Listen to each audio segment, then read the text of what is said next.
You're now listening to the Zod and Drea podcast.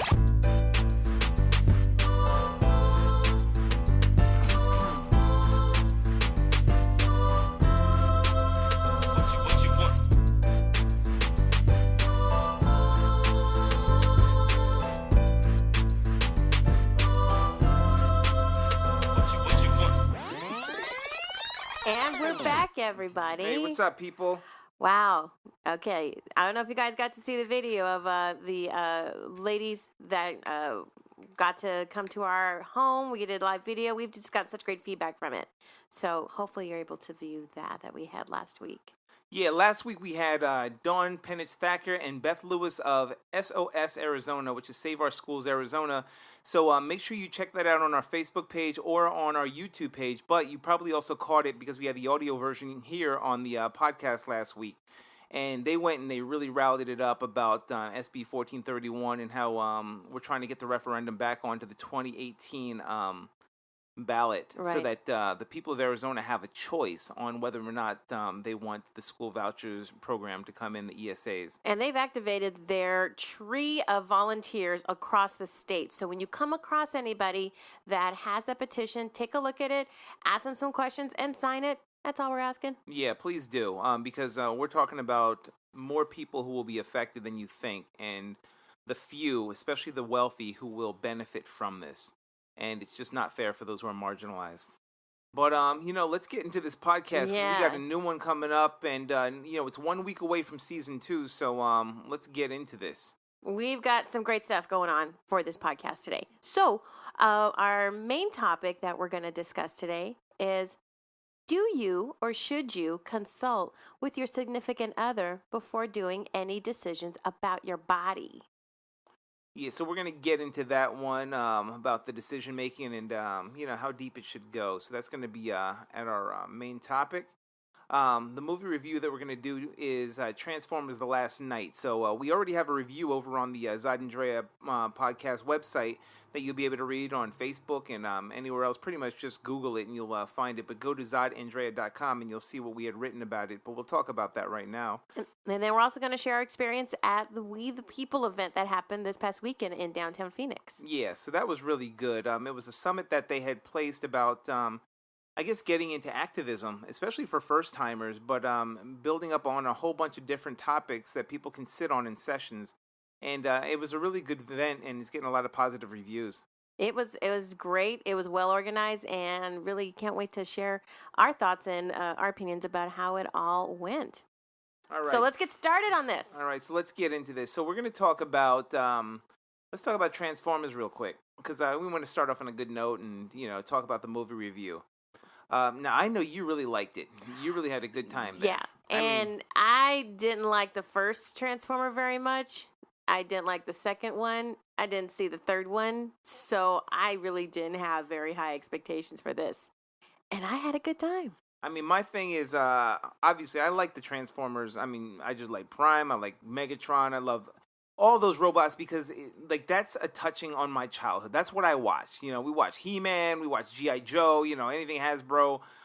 We watched Transformers and Voltron and some of these other shows. It's like, okay, they're going to do a Transformers movie. Let's see how it is. Why you get me in that face? No, because is Voltron also Hasbro? No, I'm just saying. Just thought about that now. Yeah. So, this is my childhood coming up. So when Transformers comes on, it's like, I'm all hyped up, whatever. And yeah, it didn't do everything that Shia LaBeouf is crazy, and he played Sam Witwicky when in the TV show it's Spike Witwicky. So they changed up some things, and I'm sure even the cartoon changes some things from the comic book. So it gets off from canon, but Optimus is the voice, it's just the voice regardless. So going into parts 1 and then parts 2, 3, 4, and then it's the 5th one, and how who's my man who directed it? Oh, Michael Bay. Michael Bay, my man Michael Bay. Explosions and titties. That's all that he's about. He's pretty much not even titties. I didn't even. Anyway, it's pretty much explosions and just good-looking ass women. That's he makes sure that he puts in the hottest white women he can put in his Transformers movies. Come on, Sam. Michael. I'm talking Sam. No, Shia LaBeouf's character. It's like, he's so goofy. Like he's goofy and he's getting Megan Fox. Really? And That's why it was so hard for me to get on board with 1 and 2. I was like, I'm just Shut saying. I mean, up, it's this possible. kid. I'm not saying it's not. But then the second one, the second one comes out and he gets the fucking like this ultimate, like she's Swedish literally model. a model. Like this is Jason Statham's wife. Like really? When I'm like, all right, I'll fall for it. You notice how they would shot it? They would shoot it from the ground so he would look tall next to her. Yeah, I know, because he's like 5'1". I'm like, all right, do your thing, Sam. Then I forgot. I don't even remember what part 3 was about. But then comes part 4, and that's when Mark Wahlberg takes over. Mm-hmm. And he's like, he's an action star, so he does his thing. You didn't see it. And I was like, man. So then anyway, they're kind of connecting all kinds of things. So the Dinobots come in, and they try to do Devastator in one of them. And you don't understand how serious it is to devastate. Like, you can't just take the construct. Devastator is Devastator, and they didn't even have the Constructicons make it. It was terrible. I'm like, Michael Bay knows how to fuck something up. I'm going to tell you that. He knows how to fuck something up. Yes. Because that was horrible. So they had another combiner in this one, but the combiner just didn't look right. But at least it was a combiner who looked cool. There was that one that looks like that devil from that movie. Oh, yeah. He looked like he was from Legend. From Legend, like the devil from Legend. But in this one, Optimus Prime, he's out floating in space because of what happened in the last movie. He went to go meet his maker and make them pay. So he's flying off to Cybertron, which is the dead planet, and that's why everybody is going off to the Earth from that planet because they're trying to survive. But come to find out that there are actually a lot of Transformers that were there from hundreds of years earlier. Which I'm a sucker for any type of storyline that ties into the Knights, and the whole Excalibur, that kind of storyline. Yeah, I was like, okay, that's kind of cool. Let's see how they twist Drea loves it. the epic I do. story. It's like, before the before the internet and some of these other things, there were these guys who fought with swords and rode horses. And we're on a table. They carried the table they everywhere had a with table. them. It's like, the table, we're round and we're knights. So anyway, the whole thing, to me, it was clunky. She loved it because she liked the jokes and stuff. They were funny. To me, it was just a clunky story because I didn't know what the hell was going on. I guess maybe the jokes held up because you didn't know what was going on. All you wanted to see was Optimus Prime, Bumblebee, and, some good robot fighting. Megatron is back and he looks badass. And literally, those 3 characters, they barely had him in there. Like, they didn't have him on. I mean, I'm like, what are you doing? They had a lot of the John Goodman's character. Yeah, he was in there a lot. And I liked him. I like those robots. But I'm like, come on, man. This is Optimus. Like, they have to yell Optimus at least 12 times in every movie. I'm not lying. Anyway, just check out my review. If you want to check it out, it's Transformers: The Last Night. And just let me know what you think. Let me see your own review if you have one. That'd be cool. All right. Let's go on to this. We need to talk about this. We the people. We the people. We the people. We the people. Summit. Stand up straight. Stand up straight when I say it. Mm-hmm. I mean it. Now, Drea, she was registered and she went in as a participant, so she was able to see things a little bit more differently than me because I went in as a representative, more so as Stronger Together, but I was also representing, myself and Redline Designs and sometimes Zod and Drea. I mean, we were wearing multiple hats. Yeah, wearing multiple hats, and I know you got into a couple breakout sessions to be able to really meet And people. I'm a breakout session nerd. I enjoy going to breakout sessions during conferences. I'm just one of those rare people. So I really planned out which ones I was going to go to ahead of time, which time slot got what. So what I liked about the sessions were the open engagement that they had with the audience. Mm-hmm. There was some sessions where it was standing room only. And this was at the Phoenix Convention Center, which is a big place to fill, let alone to have a standing room only for a session was really great. So that just showed you how interested and involved people wanted to get. So the range of the topics for all the different sessions were from history. There was a lot of different sessions based on learning the history of African Americans in Arizona, Latino struggle in Arizona, the Asian American struggle that was going on in Arizona, and the impact to the community. But also campaign finance. And I mean, they really started getting into some of the more deeper things that let's say you wanted to go grassroots and actually start up a campaign. It's not just resisting the current administration, but it's something that everybody should be armed with, regardless. It's like, you know what, this referendum is wrong. How can I start something up? Build up a committee of sorts and get people to rally behind me about this, and then make a big deal to where we can try and overturn it. There are ways, and that's what they were trying to get their point across about. Yeah, sessions even about a topic of how can communities engage with underrepresented communities. How can we all work together? It was a lot of great sessions, and you had a lot of leaders in the community that volunteered their time to be on the panels, a wide range, and even the mayor stopped by too. The mayor of Phoenix. Even the mayor, yeah, Greg Stanton had stopped by, and you hear a lot of people maybe like bad mouthing it because it wasn't as all inclusive as they would like, which is true to a point. It's true. There are certain things, and like we had at our Black Outreach meeting, that it would have been nice to get the community leaders' input as to what they feel would be topics of discussion that are important to them. So we're not sure exactly how the committees came up with some of these ideas, but the good thing is there are 2 more that they are planning.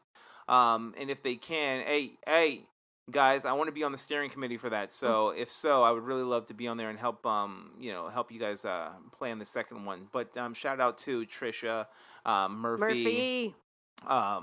Jen Germain, Ken Clark. There are people who really did their thing, considering it started off with 12, wound up with 4. One thing I do want to speak about real quickly, we had gotten word about how it almost wasn't. Yeah. I mean, how it almost wasn't, to the point where we got these white nationalist groups who are haters. They're haters. They don't like anything. They want you to just be compliant and just accept things the way they are, because to them, that's how they succeed. They like the past being the past. They want to be in power, and they don't love giving it up. They feel that white is right and that this is the way that everybody, although the world is completely changing and white is actually a minority in the planet, they feel that they should be in power all the time. Well, unfortunately for them, things switch over. And it seemed to have tried to cross over into the We the People. I mean, you heard, to where, they had to cut out a lot of things in order just to supplement the $5,000 that was raised on them at the last minute almost. Yeah, for security. For security, because these white supremacists were coming in because of a representative's letter which completely stated wrongly about We the People, Indivisible, and some of these other groups, progressive groups, being damn near left-wing terrorists and rising up to take over the planet and kill people and all this other stuff, when that's not what they Feeding children's mind with all this liberal junk. Oh no! And yeah, so it was ridiculous. It almost didn't happen. So to see that it actually occurred, I would love to write a whole story so you get the whole story about that, and maybe I'll be allowed to do so. But to see what happened was really awesome. But congratulations, guys, and the entire team of volunteers that made this happen. Once again, make sure you listen to the Zod and Drea podcast by subscribing to one of the following podcast methods: iTunes, Google Play, or YouTube. Visit our website at www.zodanddrea.com to go directly to the links, or if you choose, you can listen to each podcast episode directly on the website under their individual posts. Want to get involved and have your voice heard on the next podcast? Then be sure to tune in to the question of the week on our website, Twitter, Facebook, or Instagram page.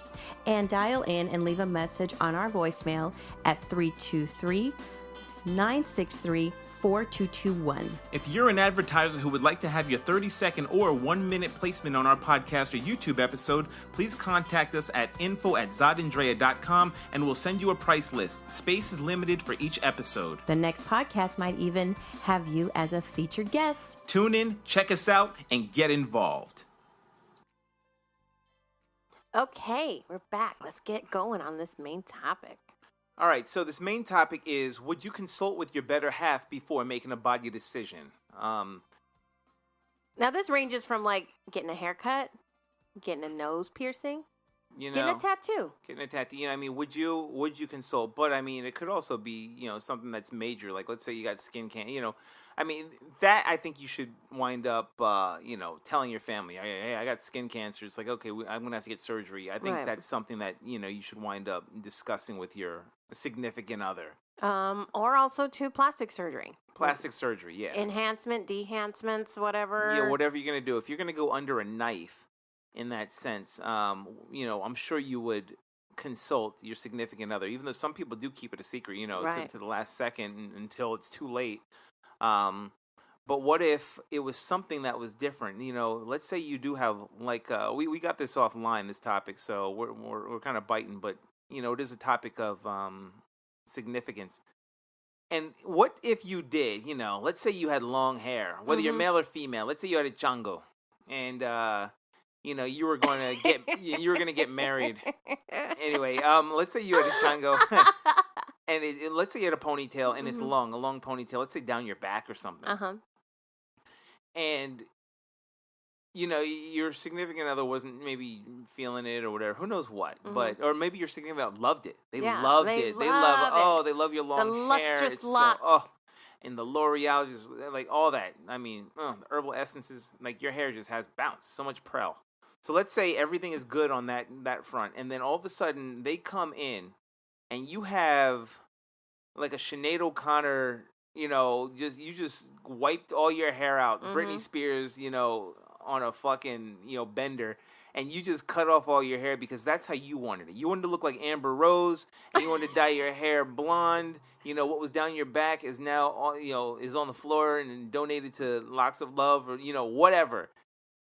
Your significant other may have a fit, but is it up to them? My question is it up to them to have a fit when this is your personal choice on your body? It's your hair.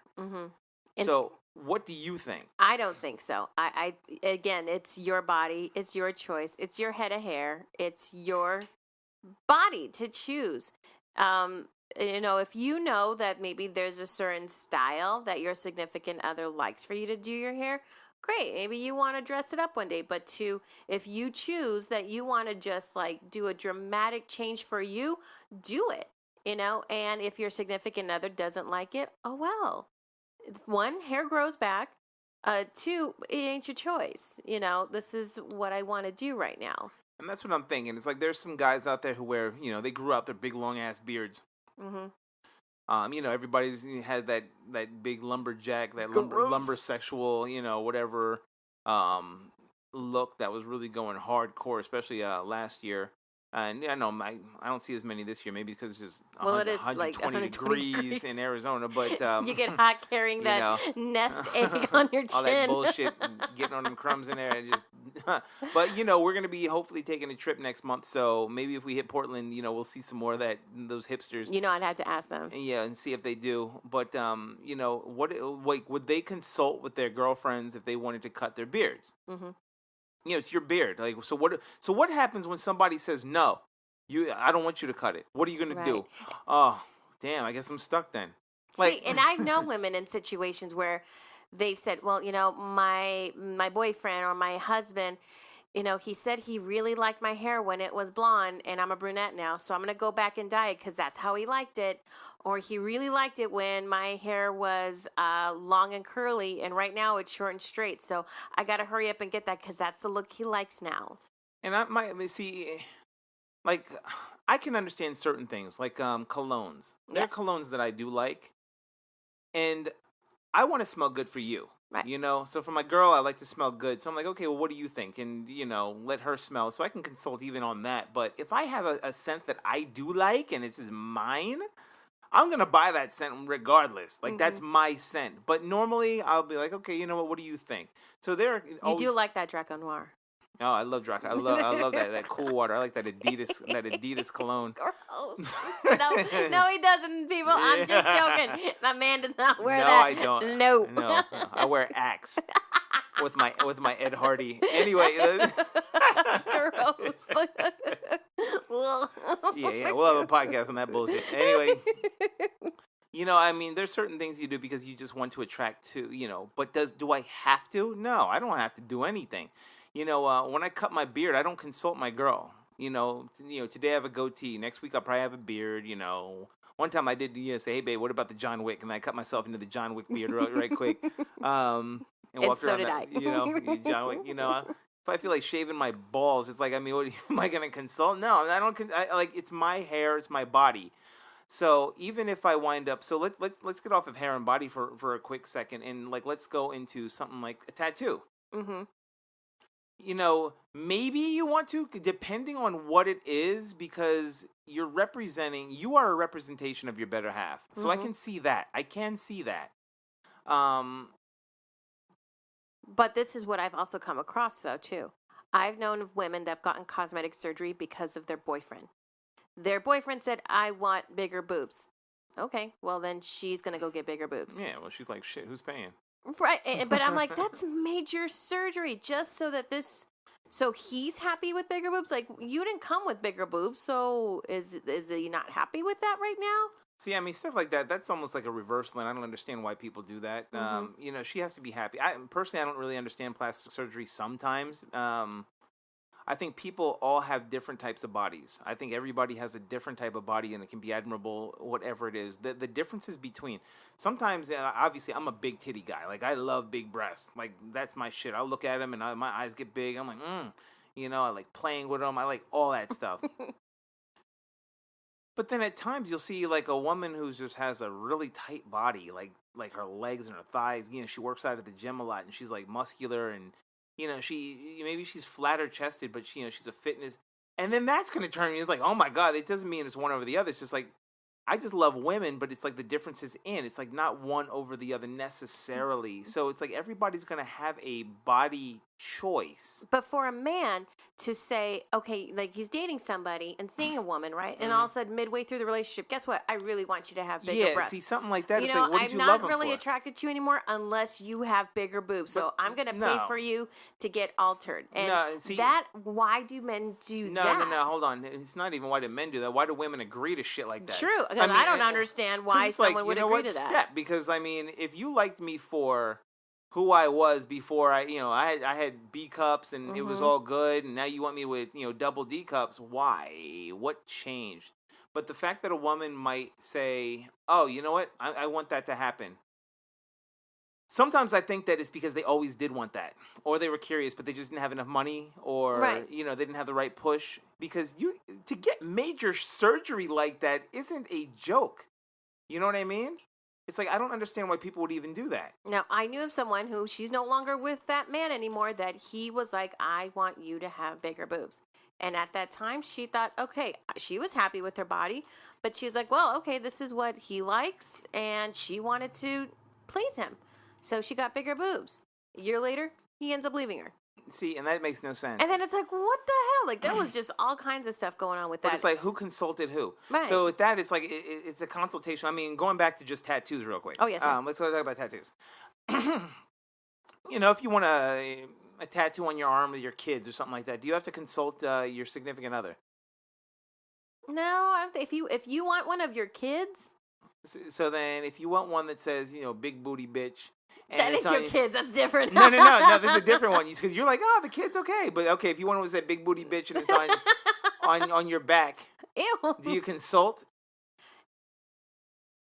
Oh, you're thinking. I'm thinking because I'm like, but yeah, because that's the wrong message. Like, well, that's a message you put out. But you put out, see, and that's where that fine line is. To me, I don't think you necessarily have to. You don't have to consult. For what? You're still probably going to do it anyway. But it's better to have somebody that you tell who says, no, that's a stupid idea. That's the dumbest thing I've ever heard. And, this is going to last forever. And what do you think people are going to think of you? Oh, I don't care. I'm like, okay, well, I don't have to be with you. Because if you don't care. And you want to get it on your neck? No. Yeah, it's like big booty bitch. I'm like, okay, you're an idiot. But, if you want, let's say, a sleeve, and it's a pretty sleeve, you don't necessarily need, I would want you to at least talk to me about it so I don't get shocked when I see you walk in the door. But you don't have to. It's almost like, the major body decisions. Hey, here's another one. Oh, here's one that's going to get you. Abortion. Well, that's a major body decision. It is. And Ooh. I'm a believer that, yes, both should be. Yeah, I do. I think both that's a need discussion. to know. Both, it's a discussion to have with both parties. It is the woman's ultimate decision, though, on what to do. Yeah, I think so. But I just think that it is something that does need to be informed to that guy about what's going on. Yeah. At least inform him. But again, it is the woman's decision on It's what gonna to be the do. woman's decision. I mean, it's hey, look, like that's all I'm wondering. That's all. You know, what's the limit? Where do people draw the line? You're saying things on the forum that we have seen this in, that there's a difference between like boyfriend, girlfriend, lover, and married. That's You remember that? right. You remember? There was like, well, I'm married, and this person made it to seem like it was the ultimate decision of what her husband made, right? Like, well, I'm married, duh, this is what I have to do. Like, you don't have to do anything. Exactly. So, what's the difference? What is it? Because you're married? Like, what do those vows mean that you now have to make this decision that's, it's more calculating. It's like, yeah, I better tell my sick because we're married. It's like, wait a minute. But when he was your fiance or boyfriend, didn't he also represent you? Mm-hmm. Like, what? Just because it's easier to walk away when you're that way? What, marriage is just harder to walk away from because you got to sign so many more papers? To me, overall, I think that, a body decision, piercing, if I feel like getting my nipples pierced, well, if I feel like getting my other nipple pierced, it's like, it's my choice. This is my choice to do, and I just might be like, oh, you know what? I was just driving by the spot, and I was like, I had, $50 on me. I was like, yeah, why not? I mean, like, would you get mad? I don't know. Maybe you would, maybe you wouldn't, but that's going to be up to you. Right. But then if you came home one day and you had a tattoo across your face, Tyson style, You know what I mean? then I'd be like, wait, guess what? Why didn't we talk about this? Like, why didn't we talk about this? 'Cause Yeah. that's a dumbass decision. Because I would have at least hopefully talked you off the ledge a little bit about it. Because So I guess placement on certain things matters. So there are certain things that you should wind up consulting with your better half about a body decision. Just talk about it real quick. It's like, hey, you know what? I was thinking about, and then just sometimes people need to be talked off that ledge. that's what I'm talking about, not the face tattoo. Yeah, the face and neck tattoo. It's like, what? Skull.